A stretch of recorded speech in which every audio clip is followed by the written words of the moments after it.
Hello, my name is Marc Seifer. I'm here today to tell you why I wrote the Rudy Styne Quadrilogy and also the novel Rasputin's Nephew.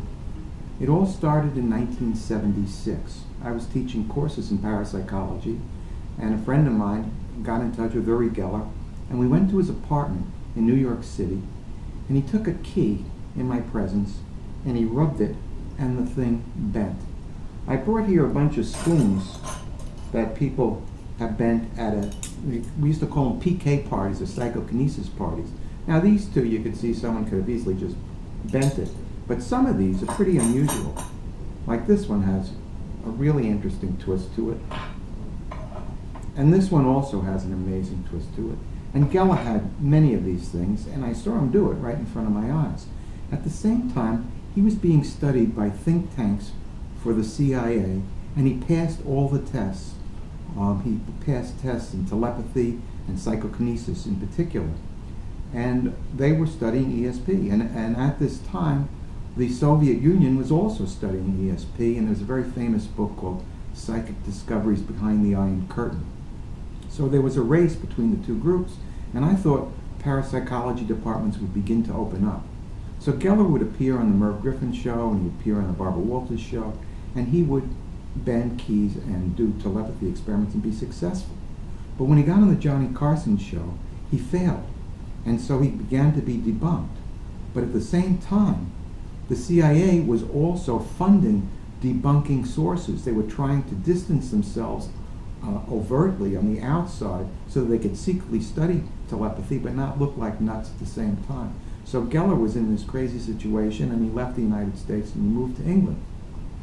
In 1977, Robert Toth, who was a news reporter for the San Francisco Chronicle, flew out to Moscow, and he received a paper on telepathy and brainwave biofeedback.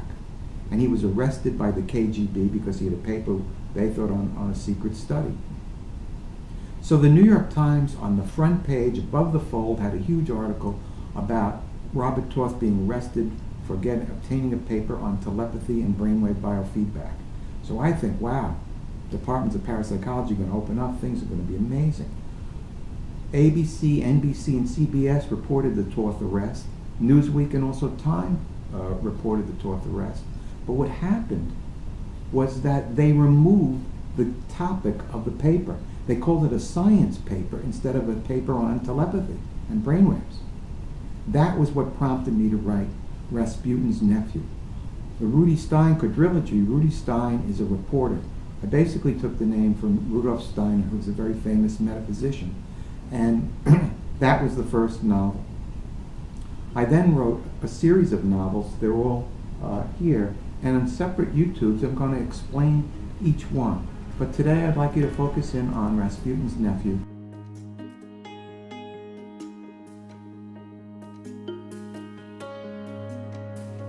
So I'd like to tell you a little bit about the plot of Rasputin's Nephew. This is the novel, and it has a tarot card on the cover. As mentioned earlier, I met Uri Geller, who was a super psychic, and really he's given me permission to use a lot of his life in a fictitious form. But the super psychic in the book, I made Egyptian in my little attempt at world peace. His name is Abdullah Manu, and he comes to New York, and Rudy Styne is his reporter, and he meets Abdullah Manu, and instead of bending keys, he has the ability to levitate objects. But at the same time, parapsychologists are being murdered, and Rudy Styne finds out about this, and he finds out that they want to kidnap Abdullah Manu and harness his brain for nefarious purposes. But because of all the disinformation out there, when he goes to his boss and says there are parapsychologists being murdered, his boss doesn't believe in ESP, so Rudy starts to look like a nut, and then they're after him. So that's a good part of the plot. But there's another whole section of this story, and it takes place in Russia.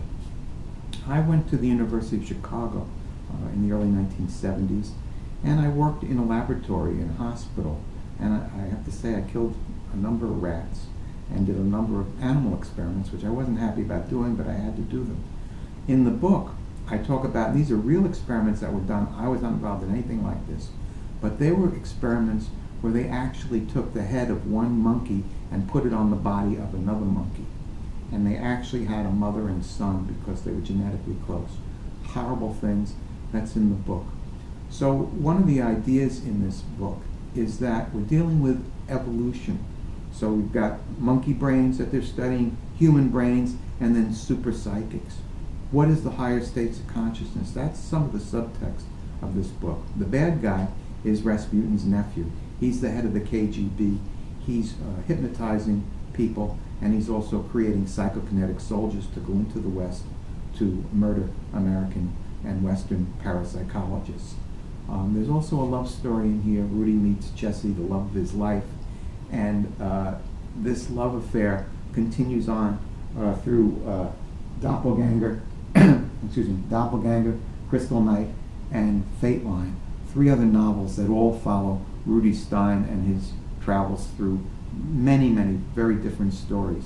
So I hope you enjoy the first one, Rasputin's Nephew, and I hope you get hooked and begin to read the rest of them.